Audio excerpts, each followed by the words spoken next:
After 909 days away, FC Barcelona finally returned home, and the Camp Nou wasted no time in reminding the world exactly what it means to this club. Yeah, it was just 45,000 people, but the atmosphere and the occasion felt like the moment it should have been. An historic kickoff, a tactical masterclass from Hansi Flick, and a statement win built on Catalan excellence. Welcome to episode 751 of the Barcelona podcast, brought to you by the Blue Wire Podcast Network. I'm Dan Hilton. And firstly, thank you so much to everybody that joined me on Big Up this morning for the watch along. Please, I hope everybody and more joins me on Tuesday for that big one against Chelsea. Yeah, the big ones keep on continuing on until we hit 2026. And make sure you subscribe to the YouTube channel. I want to say thank you to my new patrons. They understand that you can help me continue to make these shows, and you get the shows without the ads over on Patreon.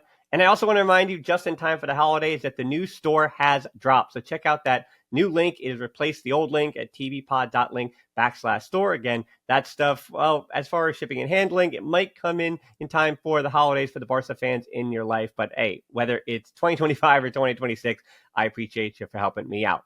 After nearly 2 years of scaffolding, setbacks, and homes that weren't homes, Barcelona finally returned to the Camp Nou with a performance that almost made it all worth it. Yeah, almost. Anyway, let's break down the 5 headlines from Barcelona's 4-0 win over Athletic Club at the new Camp Nou. Headline 1 is back home, back to history. Not only did Barcelona return to the Camp Nou, but they returned to the Camp Nou with some living history present.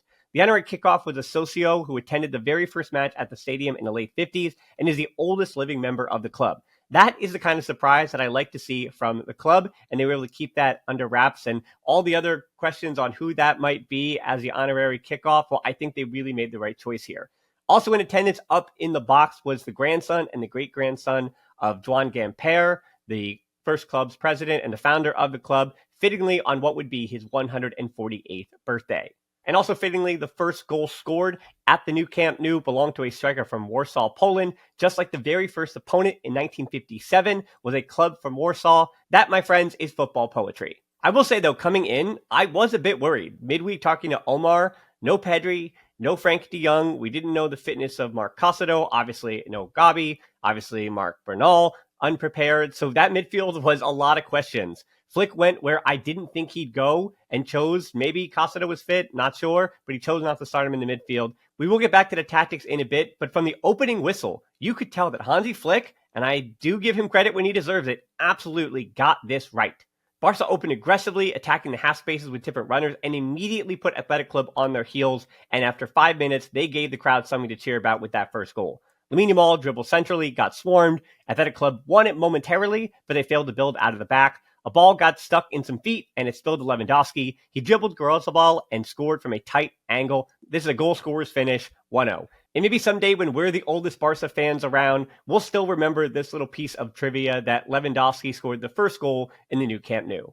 Headline 2 is set up for success. While the first half wasn't perfect, Barcelona were certainly creating a lot more chances with a lot more energy than Athletic Club were. Even Ferran Torres got to be a playmaker. He delivered a dime to Fermin over the top, but Unai Simon stopped it. Everybody had a moment or two to look at from that first half that was encouraging. And yes, I even do mean Dani Olmo, who I bet people are going to be the most critical of from those 90 minutes. Because for at least 20 minutes or so in the first half, Dani Olmo was a part of the things that were going right.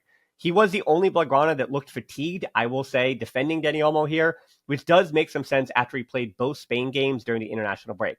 I know some others did as well, but he was also playing in a position that he doesn't usually play. And maybe that's why things didn't look as good from Dani Olmo in the afternoon. There might just been a slight bit of hesitation in his play. That said, Dani Olmo as a starter, that fit what Hansi Flick set up. And so let's hit that tactics board to see exactly what Flick got right. As always, apologies to those listening, but for those watching on YouTube, and for those listening, I'm also going to make sure I'm explaining this in terms of where they are on the field and all those different things. But the thing that jumps out to me the most when we hit the tactics board for the lineup that Hansi Flick created is just how good on the ball the spine of this team is. All those issues with getting through a press have kind of been rectified with this kind of lineup. Firstly, you have Joan Garcia, who is so good with the ball at his feet. So when that other attacker, and usually it was Unai Gomez, would come to press him, he was able to, instead of hoofing the ball forward, he was able to wait, take on that pressure, wait for Gomez to come to him, and then he would usually, in this scenario, hit Eric Garcia on a third man run.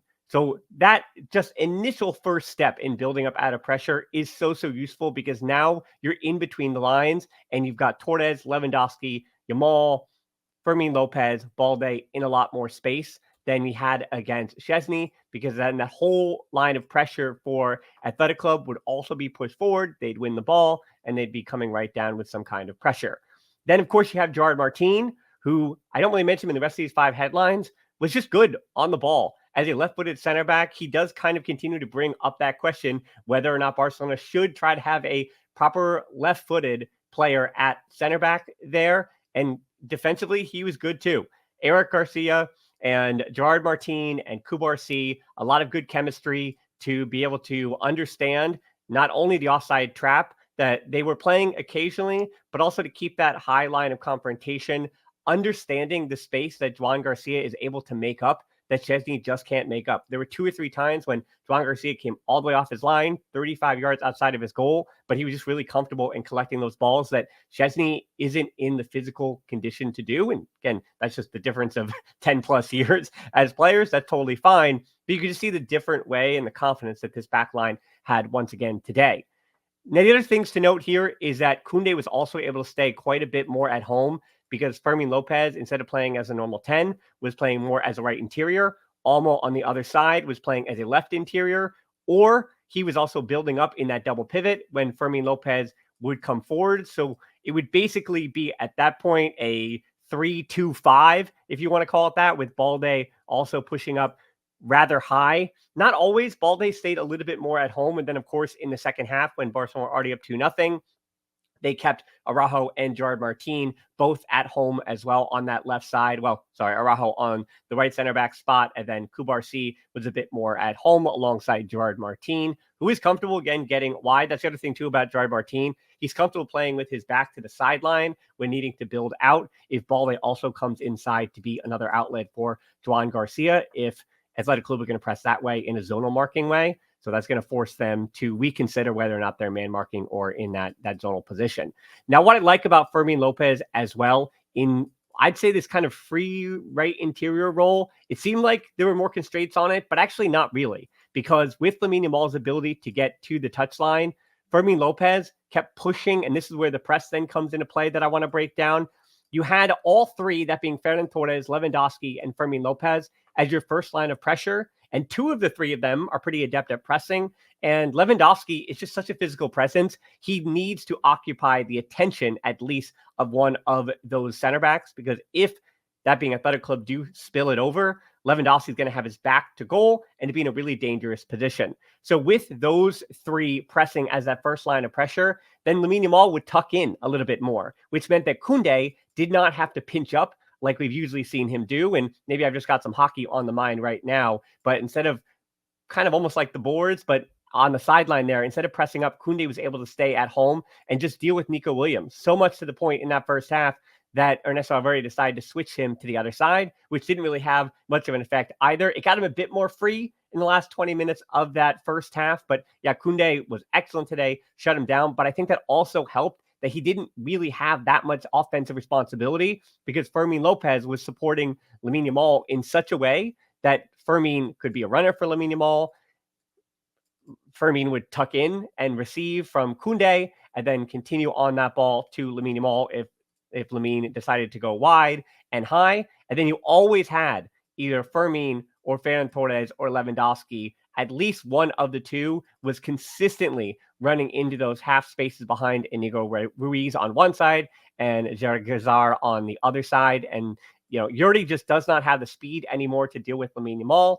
And the same thing with Garazabel. He's not the quickest either. So having Balde consistently to produce some width meant that Berenguer also had to be in a deeper position. So Athletic Club, while they were trying to press, it didn't really work because Barcelona have the ball playing ability to break through it. And then they couldn't really sit in a low block either, because the runners for Barcelona were doing such a good job in the half spaces. And yeah, that really put Athletic Club on the back foot. And as I said, there were so many pieces where this perfect personnel fit the strategy that Hansi Flick went with, so much to the point that I have to reconsider whether or not Hansi Flick might continue on with some of these ideas against Chelsea. Now, not to be so negative, but there were some warning signs in the final 20 minutes of the first half. Nico Williams had a big miss at the near post, as Athletic Club also had a few more corners. The defensive rotations and the ball retention got a little shaky, but Barcelona did have Lamine Yamal in their back pocket for this one, and yeah, he certainly showed out. Before halftime, Lamine Yamal pulled off another pass that makes me think that the crown he puts on his head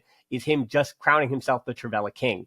Torres and Lewandowski split the center backs, and Lamine Yamal slid the outside of the boot pass perfectly into Ferran Torres in stride, and the finish was low and hard enough to sneak under Unai Simon's arm. It is one that the Spanish number one in net should have stopped, but hey, that's football for you. It was a perfectly timed goal too, as it took the team into halftime with momentum and with the Camp Nou roaring. At that point, it felt like Barcelona had the 3 points. Headline 3 is Fermin and Eric in the engine room. Fortunately for Barca, as I said about that momentum, they carried that right into the second half, beginning with a bit of a buzz. And that even came with the one substitution at halftime, which was Ronald Araujo coming in for Alejandro Balde.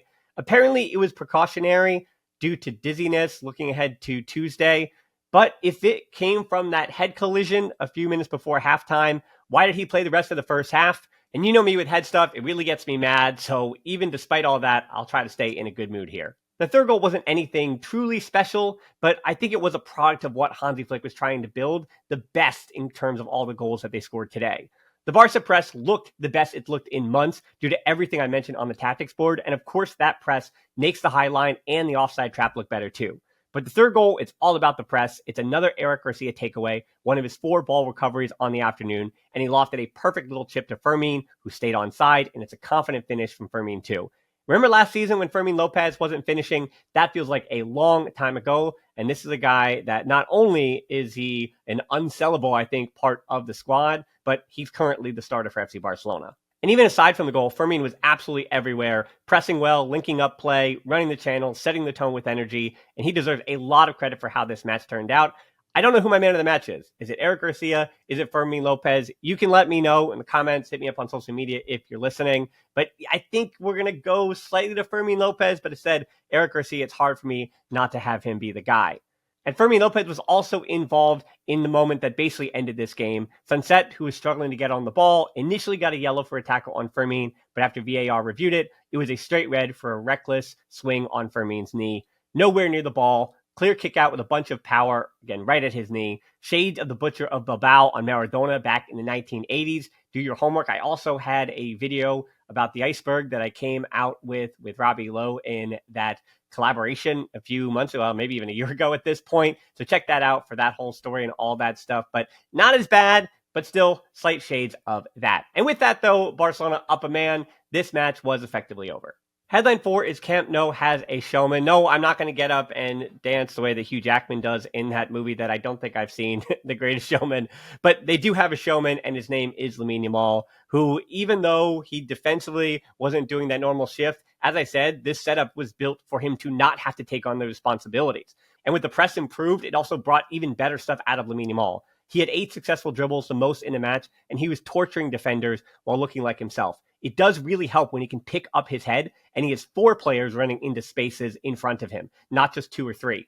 Those runs give him more space to work in as well because Athletic Club defenders are then on their back foot. And if Sergio Busquets taught us anything back in the day, it's a lot easier to defend going forward than it is going backwards. In the 64th minute, drove Fernandez and Casado on for Lewandowski and Fermin, drove to the left wing, Torres to the middle. I don't know, it's because maybe it's not his natural spot, but it is the place that you can kind of hide him the most physically. He's not physically there yet, is Dro. It wasn't his best showing, but that's okay. He is still just 17. In the last 10 minutes, I thought were much better than the first 15 that he was on the field, so that is at least a little bit of a promising sign. Marc Bernal comes on soon after that. He had played the 45 minutes against Palestine, which I recommend. There are those every touch compilations, the Catalonia national team and Palestine. That match is still available for free with links. Again, all proceeds for that went to charity, which is great to see. And he was fine in that game, was Marc Bernal. But this substitution is more about the guy coming off the field because, as people know, it's time for me to take my big victory lap. If you had told almost anybody, I mean, even me, if you had told me 2 years ago or 3 years ago that Eric Garcia would be getting a standing ovation at the Camp Nou, I would say, for what? What did he possibly do? And here we are. Doesn't score a goal, nothing like that. Yeah, he picked up an assist, but without scoring a goal, Eric Garcia gets a standing ovation at the Camp Nou, and is completely merited. He was arguably Barcelona's best player. What could he possibly have done better today other than being dispossessed a few times? But let's not worry about that. Eric Garcia was excellent, and it's really great to see. And Hansi Flick rightfully praised him, calling him out individually by name. Well, he was also asked questions about him, but praising him after that game for being the Swiss Army knife that any top-level team needs. A guy who can play multiple positions and do it at a really high level. Rafinha also made his return in this one, which is massive heading into the match with Chelsea. But let's talk about that 4-0 before we leave. Lamine Yamal had the cherry on top with both an excellent dribble and maybe an even better pass. Joe also made a nice run to pull the other center back away so that Ferran Torres, who was initially called offside, could get in behind for his brace. VAR did overturn it, so in this occasion, I guess thank you to VAR. And on the other end, it was a clean sheet for Joan Garcia, Barca's first since Getafe 2 months ago before he was injured. He now on the season has 4 clean sheets in 7 matches. Again, a reminder, and I think a fair argument that Omar had made midweek on our podcast, that Joan Garcia was the bigger miss than even Rafinha. We were able to see in this match that Barcelona is capable of pressing without Pedri, without De Jong, without Rafinha. They as a unit can press, and Joan Garcia with his performance today showed you the confidence that he gives his team, and even tactically speaking, the way in which this team improves with him in net.